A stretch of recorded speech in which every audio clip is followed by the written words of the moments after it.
예수님의 이름으로 기도하옵나이다. 아멘. 부족함이 없으리로다, 이런 제목으로 말씀을 드리겠습니다. 하나님께서 천지를 창조하실 때 창세기를 보면 어떤 것을 짓든지 간에 좋았더라, 이 말씀이 나옵니다. 좋았더라, 하나님 보시기에 좋았다. 하나님 보시기에 좋았다는 것은 완벽하다, 또 만족하다, 또는 다른 말로 부족함이 없다, 완벽하다, 온전하다 이거죠. 하나님 보시기에 좋았더라. 사람도 하나님이 창조하신 다음에 심히 좋았더라. 전혀 우리는 하나님 앞에서 부족함이 없는 존재로 지음을 받았습니다. 그런데 오늘 우리가 사는 세상 속에서 만족하냐고 물어보면 어떤 사람도 만족을 느끼는 사람은 거의 없습니다. 조금 부족합니다. 2% 부족합니다. 조금만 더 있으면 좋겠는데, 조금만 더 좋으면, 더 나오면, 더 아름다우면 좋겠는데, 2%의 부족을 다 느끼면서 살고 있습니다. 여러분, 세상에서 가장 많은 것을 가졌던 사람이 누구일까요? 잘 알듯이 솔로몬입니다. 솔로몬에게는 우리가 볼 때는 다 넘쳤습니다. 가진 것 중에 모자라는 것은 없었습니다. 그러면 솔로몬이 나는 모든 것에서 만족하고 모든 것이 남아 넘치는다, 이렇게 말한 적이 있나요? 없습니다. 오히려 강물이 흘러 바다로 들어가지만 바다를 채우지 못한 같이 내 눈으로 보고 내 귀로 듣고 내가 모든 것을 가졌으나 내 마음을 채울 수 없으니 이것도 헛되도다. 희한하죠? 뭐가 부족한데? 부족한 게 이 세상 사람들이 갖고 싶은 거 솔로몬 다 가지고 있어요. 전혀 부족할 것이 없는 것 같은데 솔로몬은 자기 마음을 채울 수 없다, 이렇게 말하고 있어요. 여러분, 왜 사람의 마음이 채워지지 아니하고 왜 온전한 만족이 없을까요? 그것은 우리가 성경을 보면 압니다. 답이 성경에 나와요. 하나님의 곁을 떠나 있어서 그래요. 이 세상에 있는 모든 인생이 아무리 많은 것을 가지고 있어도 하나님의 곁을 떠나 있는 인생은 만족이 없어요. 모든 것을 다 가지고 있어도 만족이 없습니다. 여러분, 그런데 오늘 시는 다윗의 시죠. 아마 시편에서 가장 아름다운 시를 말하라고 하면 23편을 말할 거예요. 여러분, 시를 좋아하십니까? 저는 시를 참 좋아해요. 그래서 늘 누구든지 아름다운 시를 써놓은 거 있으면은 그걸 묵상하기도 합니다. 읽어보고 또 읽어보고, 야, 참 시가 잘 되어 있구나.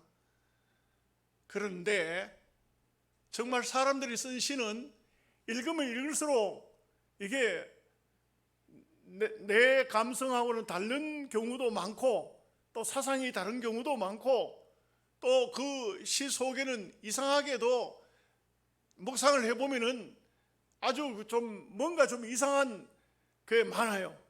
그런데 시편 23편의 말씀을 읽으면 얼마나 마음에 평안이 오는지 몰라요. 기쁨이 옵니다. 그래서 어떤 분은 불면증으로 잠을 못 자니까 목사님이 그런 말씀 하셨더라고요. 시편을 계속 읽으라고.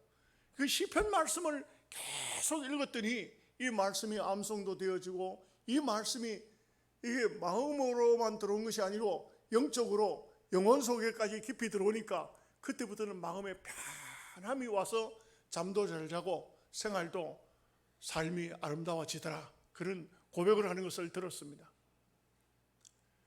우리가 땅 위에 사는 동안 정말 어쩌면은 다 저나 여러분이나 다 부족하지만, 근데 부족하지 않다고 노래한 사람이 딱 한 사람이 있었는데 오늘 다윗이다 이 말이죠.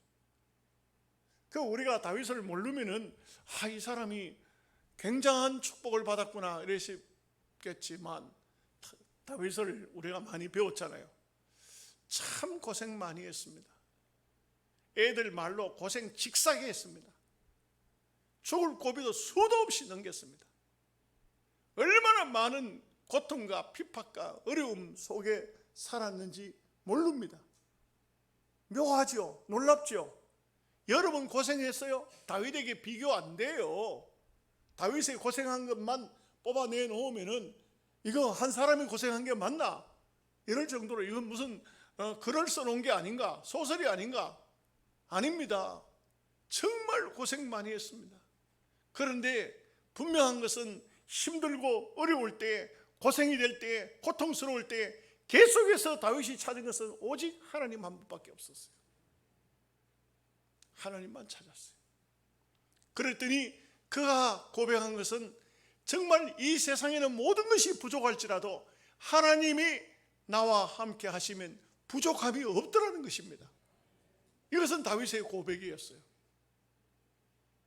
참으로 신비한 고백이고, 참으로 경험적인 고백이고, 참으로 신앙에 우리에게 교훈을 주는 간증이 되는 고백인 것입니다.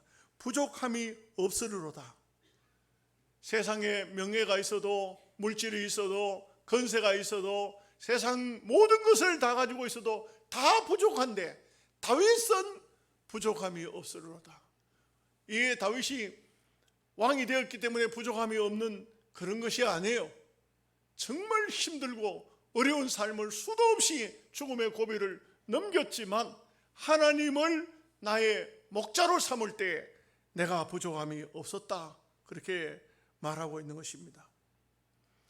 여러분, 우리 성도를 예수님도 그렇게 말씀하셨지만 양으로 비유했어요. 예수님은 목자고, 또 구약적으로 말하면 하나님은 나의 목자고 우리는 그의 양이다. 요한복음 10장에서는 그의 기르시는 양이다. 우리 그냥 양이 아니에요. 주님이 우리를 기르고 계세요. 기르고 계시는 양이고, 오늘 다윗은 여호와는 나의 목자시다. 그럼 자기가 양이라는 거지. 하나님은 나의 목자시다. 하나님이 나의 목자이기 때문에 부족함이 없다. 그래, 이 말씀을 가만히 묵상을 해보면요, 이 세상 것은 어떤 것을 가져도 2% 부족해요. 그런데 하나님을 진정으로 섬기게 되고 하나님을 진심으로 믿게 되고 그분 말씀대로 살면 부족함이 없다는 겁니다. 정말 하나님이 내 삶에, 내 가정에, 나의 생애 속에 깊숙이 개입돼서 그분과 나의 관계가 끊어지면 끊어질 수가 없는, 도저히 끊어질 수가 없는 그런 관계가 되면 하나님으로 말미암아서 만족하다는 것입니다. 여러분, 양이라는 동물은 참 어찌 보면 굉장히 어리석은 동물이죠. 양은요, 스스로 생존할 수 없는 존재예요. 양은요, 스스로 존재 못해요. 여러분, 동물의 왕국 같은 데를 보면은요, 들소, 루구, 양양, 이런 초식 동물들, 이런 동물들이 전부 정말 루구 같은 경우는 어떻게 그 대륙을 오갈 정도로 목초지를 찾아 나서는지 신기해요. 그 루구 같은 짐승도 IQ가 상당히 높은가 봐요. 그거 어떻게 찾아가는지 몰라요. 이쪽 지역에 이제 대지가 마르고 다른 목초지가 나타나면 그쪽으로 그 목초지를 찾아서 그 수많은 길을 간다 이 말이에요. 얼마나 위험합니까? 막 중간에 악어떼가 있고 사자가 잡아먹고 이런데도 목초지를 찾아 움직이잖아요. 옮겨가잖아요. 양은 절대로 그런 법이 없어요. 그렇게 하지 못해. 양이 자기 먹을 풀을 찾아서 어디로 옮겨 다닌다, 있을 수가 없는 얘기예요. 이 양이라는 짐승은 들판에 갖다 놓으면 어디로든지 가는 거예요. 어디든지. 뭐 어디가 거기가 어딘지도 모르고 무조건 막 가는 거예요. 또 이 양이 또 희한한 놈이 목자의 눈을 자꾸 피해서 도망을 가려고 그래요. 목자가 있으면 간섭받거든요. 그러니까 목자가 없는 곳으로 자꾸 도망가려고 그래요. 양을 연구해 보면 오늘 죄송한 얘기지만 꼭 여러분하고 똑같아. 어떻게든 간에 그냥 들판에 내놓으면 그냥 방황하고 자기 먹을 것도 못 찾으면서도 그러면서도 어떻게든 간에 피하고 뺑소니 까고 목사가 어디 출타했다가 하면 새끼더라도 꼬부먹작하고 어떻게든 간에 피하려고 신기할 정도로 양과 오늘날 성도의 모습이 유사해요. 근데 참 좋은 목자를 만나면 양들이 부족함이 없어요. 왜냐하면 시절을 따라서 정말 필요한 양식을 공급해주고 그리고 어떻게든 간에 양을 살찌우기 위해서 위험한 장소는 못 가게 하고 그 목장에 가면요 또 양이 있는 장소에 두 가지 짐승이 있다 그래요. 하나는 염소고 하나는 이 양을 키우는 양견이 있어요. 그 양이 엉뚱한 곳으로 가려고 하면은요 목자가 지시를 하면은 양견이 쫓아가서 양이 다른 곳으로 가는 것을 양우리 안으로 쫓아 넣는 거예요. 쫓아 넣고 양이 또 배가 부르면은 그냥 아무 곳이나 가서 털썩 누워가지고 누우면 또 잘 일어나지를 않으려고 그래요. 양처럼 또 게으른 동물이 없어요. 그냥. 그러니 또 염소는요 또 묘해요. 양이 누워 있거나 이래 하면은 배탈이 나고 설사가 나거든요. 그러니까 가서 들어받아 보는 거야. 염소는 양을 깨우고 양견은 울타리 밖으로 못 나가게 하고 또 중요한 게 있더라고요. 목자는 자꾸 양을 세어보는 거야. 양을 세어보는 거야. 왜 양을 세어보느냐? 이 양들이 교묘하게도 목자의 눈을 피해서 도망을 가거든요. 그 안 찾아내면 골짜기에 처박혀가지고 죽어버려요. 양은요 완전 넘어져서 발이 위로 하늘 위로 올라가면 일어나지를 못해요. 뭐라 합니까? 발라당 자빠졌다 하는. 발라당 자빠지면 못 일어나요. 왜 못 일어나냐? 양은 털이 많아요. 그래서요 털을 깎았을 때는 넘어져도 어떻게 일어날 수 있지만 털이 많으면은 일어나려고 발버둥 치면요 발만 바둥바둥 하지 넘어져서 못 일어나요. 죽어요. 다른 짐승에게 먹잇감이 된다고. 그렇기 때문에 양은 주변에 가장 가까이에 꼭 목자가 있어야 돼요. 싫어도 좋아도 목자가 있어야 돼요. 목자가 말 안 들으면 양을 호체로 때리기도 하고 하지만 매를 맞아도 양은 참 목자가 옆에 있어야 돼요. 성경에 보면 요한복음 10장을 보면은 싹구는 목자가 아니요 라고 했어요. 어려운 일이 다가오면 그 싹구는 양들을 버리고 도망을 가버려요. 그러나 참 목자는 양을 위해서 목숨을 버린다고 그랬어요. 사자나 곰이나 이럴 때가 오면은 목숨을 걸고 양을 위해서 싸운다 이거죠. 양은 못 싸워요. 그렇지만 목자가 양을 위해서 대신 싸우는 것입니다. 그렇기 때문에 참 목자는 우리의 예수 그리스도가 참 목자가 되시고 구약적으로 말하면 하나님이 나의 참 목자가 되시는 것입니다. 첫째로 오늘 말씀을 중심으로 목자는 양에게 부족함이 없게 합니다. 그래서 오늘 성경 말씀에 여호와는 나의 목자시니 내게 부족함이 없으리로다. 부족함이 없으리로다. 여러분 동물의 세계를 이렇게 분석을 하면 세 가지로 분석을 할 수가 있어요. 첫째는요 사자, 곰, 범, 늑대 뭐 이런 짐승들은 살아가는 방식이 싸워서 이겨야 돼요. 치열합니다. 여러분 뭐 동물의 세계 한 번씩 보십니까? 저는 그거 참 즐겨봐요. 좋아합니다. 그런데 하여간 이 육식동물들, 이런 동물들은요 치열합니다. 그야말로 어떤 초식동물을 향해서 뛰어가서 목덜미를 잡고 물어뜯고 피를 흘리고 그리고 그 짐승을 먹잖아요.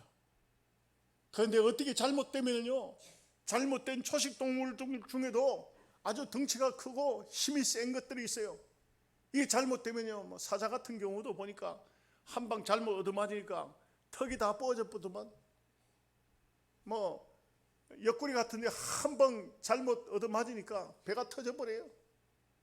이 싸워야 되는데 싸워야 되는 치열합니다. 피 흘리는 겁니다. 이렇게 살아가는 동물들이 있습니다. 두 번째 동물들은 어떤 게 있냐면 사람과 같이 살지요. 가축이라고 합니다. 말, 소, 개, 뭐 이런 짐승들. 뭐 개 같은 경우는 안 그렇지만 말이나 소 같은 경우, 나귀 같은 경우 주인이 시킨 대로 죽으라고 일을 해야 돼요. 먹고 살락하면 일을 해야 돼요. 일을 하지 않고는 주인이 절대 먹을 걸 주지 않아요. 이게 말 안 들으면 푸주간에 보내버린 거예요. 그렇기 때문에 그냥 고된 노동 일을 해야 돼요. 농사철 같은 경우는 요즘에야 뭐 농경사회가 아니니까 그렇지만 옛날에는 소가 있으면 소가 그냥 끊임없이 일해야 돼요. 일을 하다가 힘이 빠져가지고 도저히 일을 못하면요 별별 희한한 짓을 다 해요. 소한테 막걸리를 갖다 먹이기도 하고 소한테 막 낙지 같은 걸 갖다 먹이기도 하고 이래가지고 그래가지고 또 막 하여간 죽으라고 일해야 돼. 죽으라고 일해야 그래야 주인에게 사랑을 받지. 일하다 일을 못하는 소가 되면 푸주간에 보내버리고 마는 거예요. 이런 동물들. 근데 여러분 양은 어떤 동물일까요? 사자나 곰이나 이런 이릴 때처럼 늑대 때처럼 싸우고 피 흘리는 그런 동물이 아닙니다. 양은 이빨도 그렇게 물어뜯을 정도로 강한 이빨도 없고 또 무슨 뒷발로 찬다든지 또 무슨 뿔이 있어서 들어받는다든지 그렇게 해서 싸워서 사는 동물이 아니에요. 또한 양은 가축이라고 할 수가 없어요. 이 일을 할 수 없습니다. 양이 몇 마리가 밭을 갈더라, 논을 갈더라 그런 얘기는 들어본 일도 없고 있을 수도 없어요. 양은요 아무것도 안 해. 먹고 놀기만 해요. 그냥 목자 곁에서 풀밭에 가서 먹고 풀 뜯고 시냇가에 가서 물 마시고 그렇게 양이 사는 거예요. 우리 성도의 삶이라는 것은 바로 이와 같은 삶이라고 할 수가 있습니다. 성도는요 물어뜯는 것이 성도가 아닙니다. 들어받는 것이 성도가 아닙니다. 발로 차는 것이 성도가 아니에요. 또 아주 무거운 짐을 끌고 다니는 그런 것도 아닙니다. 모든 것을 다 내려놓고 오로지 목자와 함께 사는 것입니다. 그야말로 우리의 생활과 삶 속에는 육신적인 치열함을 다 제거하고 주님의 말씀으로 주님의 은혜로 사는 사람이 성도들의 삶이라 할 수가 있는 것입니다. 우리가 부유한 삶을 삽니까? 우리가 가난한 삶을 삽니까? 그러나 어떤 삶이든지 목자와 더불어 살아야 됩니다. 목자와 함께하는 삶을 살아야 되는 것입니다. 주님이 없이는 참된 만족된 삶을 살 수가 없습니다. 한 주간 동안 예수님 없이도 나는 잘 살았다, 그런 사람은 양이 아닐 수도 있어요. 이릴때 속에 속한 사람일 수도 있어요. 우리는 온전히 주님을 의지하지 않을 수 없고 단 한순간이라도 주님의 이름을 부르지 않을 수 없습니다. 주님과 더불어 살아야 되고 주님으로 만족해야 되고 주님을 바라보면서 기뻐하는 것이고 주님 때문에 삶의 의미를 갖게 되는 것입니다. 그래서 주님과 우리와의 관계는 뗄래야 뗄 수 없는 그런 관계라고 할 수가 있습니다. 두 번째, 양들은 목자를 통하여서 쉴만한 물가로 인도를 받는 것입니다. 여러분, 우리나라는 자연적 환경이 너무 좋죠. 이런 여름철 같은 데는 우리가 쳐다보면은 들판이든 산이든 전부 푸르지 않습니까? 이런 참 살기 좋은 환경이 이런 나라가 그렇게 많지 않습니다. 여러분, 외국 여행을 다녀보십니까? 제가 우리 사위가 칠레에 있을 때 그곳을 가보니까 겨울에는 팔아요. 오히려 겨울에는 식물이 얼어 죽거나 그러지를 않아요. 그렇게 온도가 많이 내려가지를 않아요. 근데 여름에는 얼체 더우니까 싹 다 말라 죽어버려서 전부가 파란 것이 하나도 없고 전부 노랗다는 겁니다. 우리하고는 정반대예요. 우리는 여름이 얼마나 싱싱하고 푸르고 이런데 그쪽은 정반대로 여름이 되면 모든 식물들이 그냥 다 기운을 잃어버리고 노랗게 변해버리는, 낙엽처럼 되어버리는, 우리 겨울하고 그쪽에 여름하고가 거의 비슷할 정도로 그렇게 되죠. 중동도 더하면 더했지 덜하지는 않아요. 그리고 이 중동 지역 같은 데는 푸른 초장과 시냇물이 흐르는 장소는 정말 없다는 거예요. 찾기가 어렵다는 겁니다. 양을 먹이는 사람들을 일명 베두인이라고 말해요. 이 베두인들은요, 기가 막힐 정도로 어느 지역에 어느 때에는 푸른 초장이 있고 어디에 가면 시냇물이 있고 그걸 다 알고 있는 겁니다. 그야말로 그 사람들은 산악지대에서만 사는 사람이니까 요르단으로 이스라엘로 그 국경이 없어요. 막 넘어다니면서 사는 이런 사람들입니다. 그런데 여기 오늘 본문의 다윗의 고백으로 인하면은 여기에 목자는 양들을 쉴만한 물가로 했지만 푸른 초장이 없는 물가 같으면 아무 소용이 없어요. 푸른 초장이 있고 쉴만한 물가가 있는 그런 곳으로 양들을 인도해 갔다는 것입니다. 그야말로 양들이 이런 풀밭, 이런 시냇물가를 만나면 양들에게 있어서는 오아시스를 만난 것입니다. 얼마나 평안하고 얼마나 충만합니까? 얼마나 넉넉합니까? 시편 34편 10절 말씀에 젊은 사자는 궁핍하여 줄일지라도 여호와를 찾는 자는 좋은 것에 부족함이 없으리로다. 하나님을 찾는 사람에게는 부족함이 없다는 것입니다.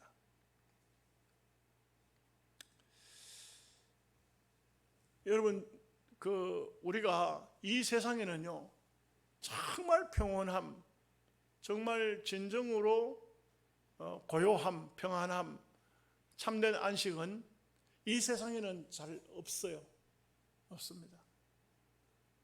제가 영적인 세계에서 보니까 그때는 이 세상에서 한 번도 느껴보지 못한 아주 고요함,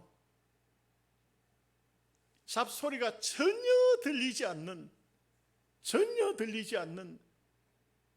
아주 요만큼도 들리지 않는, 그리고 머리가 너무 맑아요. 깨끗한 상태에서, 그런 상태에서 오늘 시편 말씀처럼 시냇물이 흐르는 소리가 들려요. 시냇물 흐르는 소리가 들려요. 그래서 주님의 나라는, 영적인 세계는 이렇게 고요하구나, 이렇게 평안하구나. 우리가 영적으로 여호와를 나의 목자로 모시고 살아갈 때에 목자가 그렇게 평안한 장소로 우리를 인도한다는 것입니다. 여러분, 우리의 목자는 온전한 예수 그리스도 참 목자이시고 그분을 따라가면은 이 세상에서 경험할 수 없는 그야말로 평안함과 은혜를 감당하게 되는 것입니다. 우리는 어쩌면 다 양과 같아서 우리가 앞도 구분하지 못하고 지척도 구분하지 못하지만, 그러나 목자만 따라가면 모든 문제가 해결됩니다. 요한복음 6장 35절에 내게 오는 자는 결코 줄이지 아니할 터요 나를 믿는 자는 영원히 목마르지 아니하리라. 그래서 여러분, 목자를 따라가는 것, 목자의 삶을 우리는 양들로서 그를 섬기고 그를 따라가는 것이 진정한 양의 목적이라 할 수가 있는 것입니다. 제가 이제 한번 우리 목사님들한테 물어봤어요. 목사님들 모인 자리에서, 목사님 강단에서 어떤 때 실수를 하십니까? 왜 실수를 하십니까? 저도 자꾸 실수를 하게 되니까 물어봤어요. 물어봤더니 대답이 똑같아요.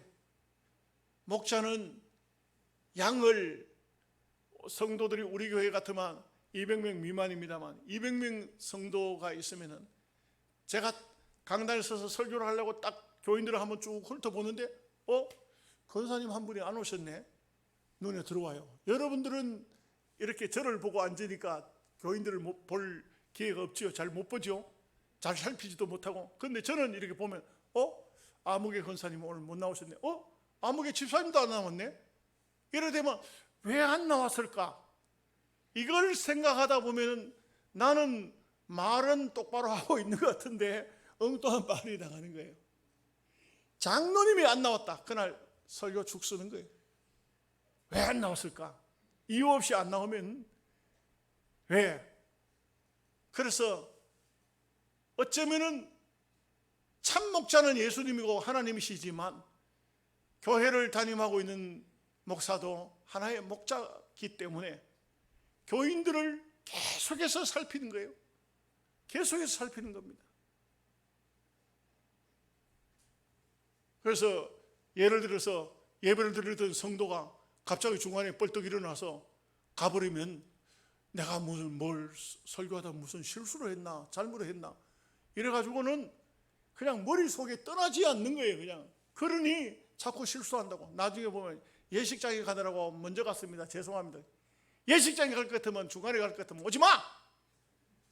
왜 설교하는데 그렇게 목사가 얼마나 그냥 중간에 일어서 나가면 충격받는지 아세요? 오줌 마르면 앉아서 싸요 그냥.